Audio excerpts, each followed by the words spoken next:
ಇಂದಿನ ಅಧ್ಯಯನದಲ್ಲಿ ನಾವು ಬೇಂದ್ರೆಯವರ ಕವಿ ಪರಿಚಯವನ್ನು ನೋಡೋಣ. ಬೇಂದ್ರೆಯವರ ಪೂರ್ಣ ಹೆಸರು ದತ್ತಾತ್ರೇಯ ರಾಮಚಂದ್ರ ಬೇಂದ್ರೆ. ಪ್ರಸಿದ್ಧ ಕವಿ, ಕಾದಂಬರಿಕಾರರು. ಅವರ ಕಾವ್ಯನಾಮ ಅಂಬಿಕತನಯ ದತ್ತ.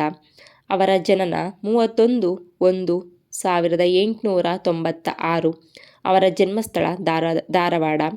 ತಂದೆ ರಾಮಚಂದ್ರ ಪಂತ, ತಾಯಿ ಅಂಬುತಾಯಿ, ಪತ್ನಿ ಲಕ್ಷ್ಮೀಬಾಯಿ. ಅವರ ಮೊದಲ ಕೃತಿ ಕೃಷ್ಣಕುಮಾರಿ. ಅವರ ಬಿರುದು ವರಾಕವಿ.